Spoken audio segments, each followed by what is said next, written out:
sebelum 2014 memang pengesahan ataupun perubahan dari perseroan ini itu dilakukan secara manual. Artinya apa? Notaris itu mengeluarkan akta, itu haknya mereka, itu kerjanya mereka, kinerjanya mereka dari notaris. Tapi badan hukum itu dikeluarkan oleh Kementerian Hukum dan HAM waktu itu.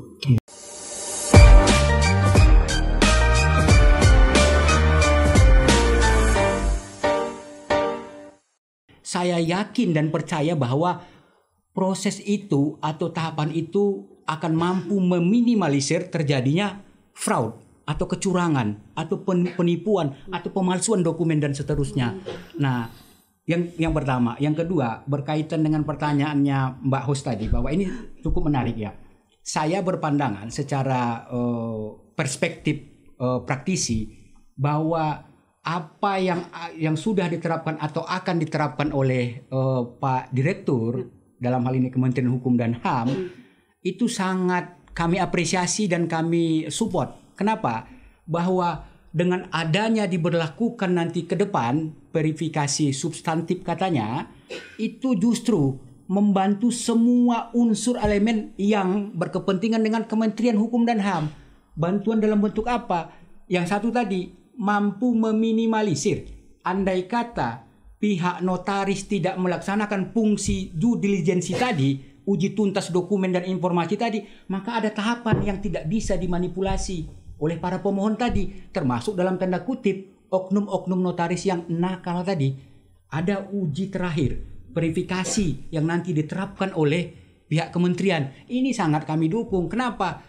Kami adalah salah satu korban nyata dari kalau saya katakan bukan ketidaktahuan, ini kesengajaan adanya mens rea dari oknum notaris tadi.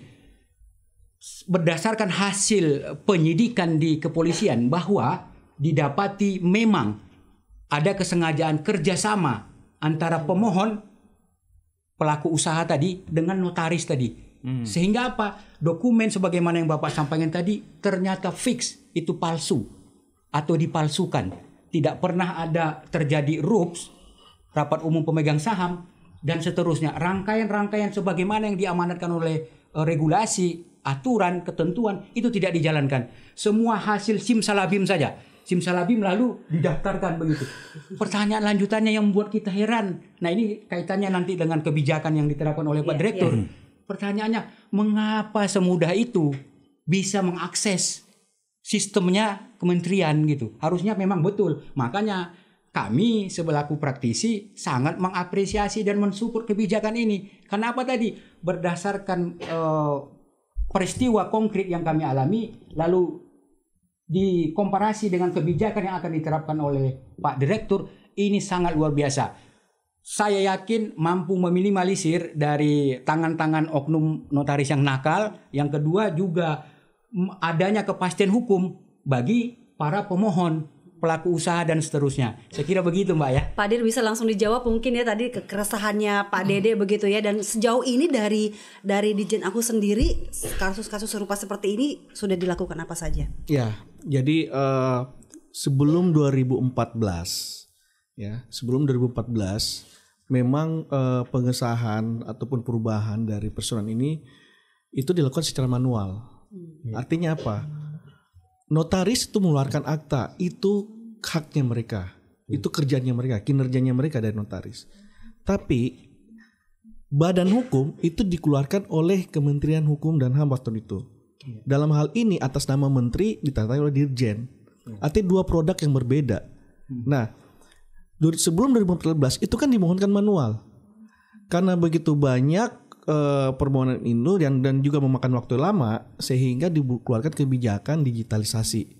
Sehingga di atas tahun 2014 permohonan itu kemudian dirubah menjadi digitalisasi. Artinya permohonan itu tidak lagi berupa kertas dan secara manual, tapi diberikan akun kepada notaris. Jadi permohonan itu diganti dengan akun kepada notaris untuk mengakses sistem administrasi badan hukum. Ingat bahwa notaris membuat akta, tapi dia bermohon kepada Menteri Hukum dan HAM pada waktu itu untuk mendapatkan badan hukumnya, SK badan hukum. SK badan hukum. Artinya bahwa ketika mereka berbohong seperti ini dengan kita berikan akun, ini kita harapkan ada suatu percepatan. Tapi ilalahnya di tengah jalan ya, begitu banyak persoalan-persoalan pengambilan saham hilang gitu kan, kemudian pencurian saham, dan juga mungkin kalau pemirsa Mbak Dian pernah dengar pernyataan Pak Mahfud ya di YouTube juga terkait dengan kasus-kasus saham hilang itu, termasuk juga Renal Kasali juga ya sama dengan Pak Yusril Isamandra, itu hal yang real terjadi. Nah sekarang saya masuk kurang lebih hampir setahun di Direktorat Jenderal AHU. Yang saya pelajari di awal itu kenapa terjadi ini, yaitu tadi karena memang ketika kita berikan semua kewenangan ke notaris untuk mengakses, ternyata banyak juga menyalahgunakan akunnya tersebut. Nah, banyak kemudian tiba-tiba muncul SK ya akhirnya mereka saling timpa menimpa. Yang kemudian mereka bawalah ke, artinya apa, jawaban kami akhirnya kita nggak bisa membatalkan suatu produk hukum ini kecuali kalau pengadilan yang memutuskan. Akhirnya kan memakan waktu, kasihan gitu. Akhirnya kita mencoba berpikir ya sudah, kita tarik sedikit kewenangan itu ya. Tapi secara proses sebenarnya tidak mengganggu kinerja notaris, karena silakan aja korporasi itu rups, korporasi itu membuat PKR, BAR dan sebagainya. Nah nanti di ujungnya sebelum keluar SK kita stop dulu, ya kan? Kita stop dulu, kita mau periksa dulu nih pemegang saham hadir apa enggak, ya, ditandatangani enggak pemegang saham. Nah cepat tidaknya itu sebenarnya tergantung notaris, karena dia harus mengkonfirmasi kepada pemegang saham. Melalui apa? Melalui email yang kita sudah kasih, begitu muncul di sistem kami bahwa misalnya 5 pemegang saham setuju, kita langsung proses. Artinya tidak ada yang dirugikan pemegang saham itu. Nah ini yang kita bangun saat ini, Mbak. Jadi memang ada beberapa tahapan, tapi dari tahapan itu yang verifikasi substansi yang paling kita jaga di sini sekarang ya. Dan ini sudah mulai beroperasi sejak tanggal 27 Oktober kemarin.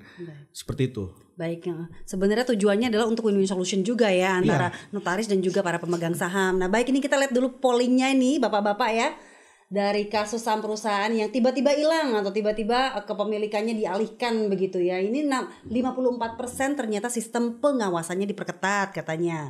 27% asosiasi notaris tegas dong beri sanksi. 16% edukasi pemilik badan usahanya sendiri. Dan 3% sisanya tingkatkan kualitas pendidikan notaris. Monggo silakan ditanggapi. Siapa dulu nih? Saya sangat menarik sekali nih. Ini poin ini sangat menarik. Mungkin saya akan terlebih dahulu menanggapi poin pertama dan kedua ya. Nah, dalam konteks sistem pengawasan yang diperketat. Nah, ini kita sangat setuju. Kenapa? Bahwa ada peran dari organisasi notaris ini yang kita kenal dengan MPN dan MKN. MPN adalah Majelis Pengawasan Notaris. Nah, Majelis Pengawasan Notaris ini fungsinya intern ke dalam. Beda dengan MKN. MKN ini majelis yang fungsinya itu keluar. Ketika ada proses hukum dengan APH, itu maka peran MKN lah yang lebih dominan. Nah, poin pertama saya ingin bahas. Sangat krusial sekali ketika kita bicara peningkatan sistem pengawasan. Nah, peran ini kan sebagai wujud perpanjangan tangan dari Kementerian Hukum dan HAM, MPN ini mempunyai andil yang cukup besar terhadap apa? Seluruh anggota notaris atau pejabat notaris yang ada di wilayahnya masing-masing. Nah, pengawasan ini perlu secara berkala, secara kontinu dilakukan oleh MPN. Nah, jangan pernah merasa bosan menganggap wah itu hanya segelintir oknum saja. Justru yang sedikit akan menjadi berkembang biak jika dibiarkan. Jika pengawasan dan pembinaan tidak secara kontinu dilakukan, maka oknum-oknum tadi akan berkembang menjadi banyak. Yang tadinya hanya oknum, ya kalau dikumpulkan sudah bisa buat kecamatan terjadinya gitu kan. Nah, maka peran dari Majelis Pengawas Notaris ini sangat-sangat krusial sekali dan diharapkan mampu secara konkret melakukan tugas dan fungsinya sebagai perpanjangan tangan dari kementerian. Itu yang pertama. Nah, yang kedua, saya ingin sekaligus mengkritisi ini ya peran dari majelis MKN kehormatan majelis kehormatan ini. Kita sering mendapatkan kendala ini di lapangan real, termasuk diantaranya adalah ketika ada dugaan oknum notaris nakal yang kita laporkan ke pihak berwajib. Nah, MKN ini selalu menghalangi. Dalam wujud apa penghalangannya? Tidak memberikan dokumen informasi yang dimintakan oleh penyidik. Itu pertama.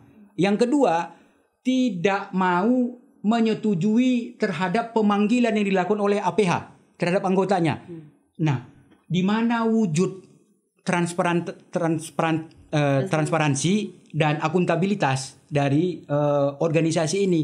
Kalau ada dugaan dari anggotanya yang nakal, seharusnya kerjasama dong, kooperatif dong. Emang iya Pak Ferdian, sejauh ini kalau ada yang nakal nggak diberi sanksi tegas. Nah, ini ya real ya. Saya mau komentar dulu nih, beliau nih pengacara ini. Biar adil ya Mas Dede, semuanya harus komentar soalnya. Jadi istilah due diligence kepada kami notaris itu kami tidak kenal itu Pak. Ya kalau Bapak bilang kami harus due diligence, berarti kami ke arah pembuktian material gitu. Kami ini notaris sudah diatur terhadap pembuktian formil. Malah Pak Dede lah yang harus melakukan due diligence terhadap hal tersebut. Yang kedua, majelis pengawas notaris itu Pak, itu adalah perpanjangan tangan menteri untuk melakukan pembinaan sekaligus pengawasan terhadap notaris dalam jabatan dan perilaku. Jadi perilaku kami ini diawasi oleh menteri di luar jabatan. Jadi di luar jabatan saya notaris, saya juga diawasi. Saya tidak boleh begini, saya tidak boleh begitu. Jadi saya agak bingung ada notaris nakal. Nggak boleh notaris itu nakal. Notaris itu harus berintegritas. Tapi saya ingin membangun sebuah pengertian bahwasanya judulnya saham hilang ya. Tadi MKNW juga begitu Pak. MKNW itu perpanjang tanganan menteri. Mereka bersidang Pak, bukan tidak hanya tidak diizinkan. Saya selalu mengatakan, kebetulan saya mantan MPPN Pak. Siap. Kalau bolak-balik notaris itu sesuai UU-JN, Undang-Undang Jabatan Notaris, ya. Kalau dia seorang notaris yang baik, melakukan jabatan dengan baik, lindungi dia. Tapi kalau dia seorang notaris yang seperti Bapak bilang oknum, hukum dia. Izinkan dia diizinkan oleh penyidik. Jadi buku suci kami itu Undang-Undang Jabatan Notaris Pak. Nah itulah mengenai MKN. Jadi saya ingin yang saham-saham ini Pak, terutama saham tambang, tolonglah dilihat secara jernih.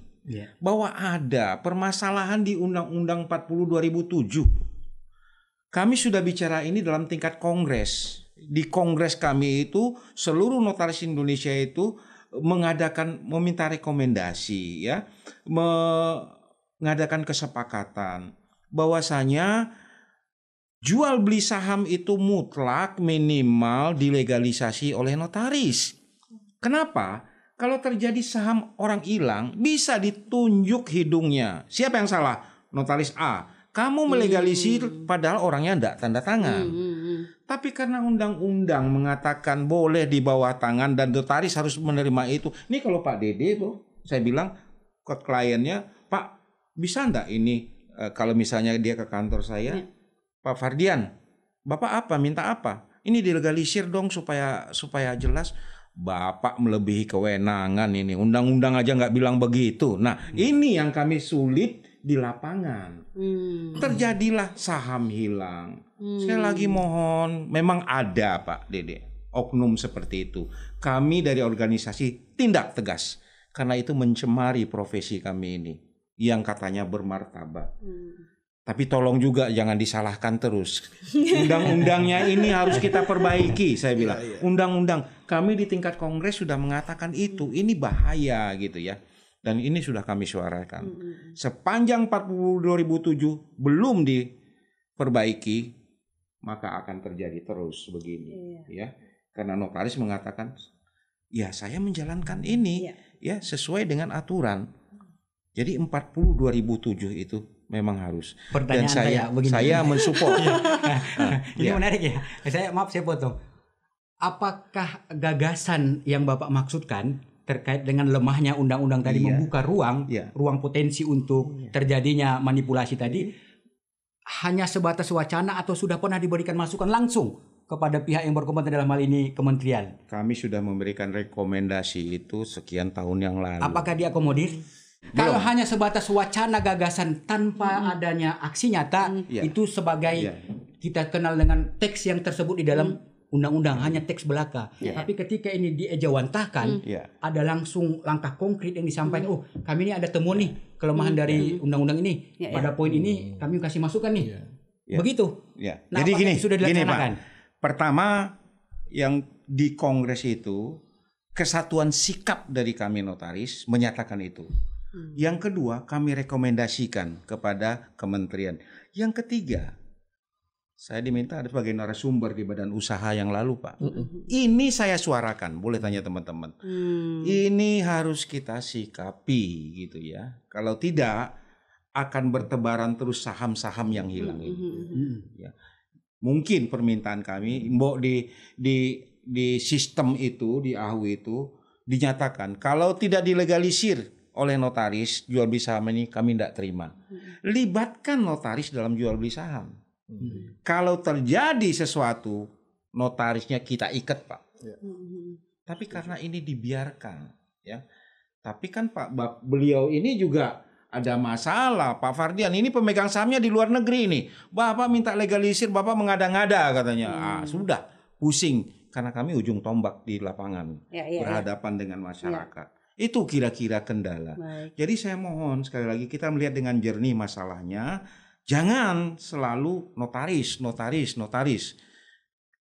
Dan semoga ini ke depan kita perbaiki. Ya, katanya sudah masuk prolegnas ya. Dan mudah-mudahan ini akan memberikan kecerahan bagi kepastian hukum dalam masyarakat.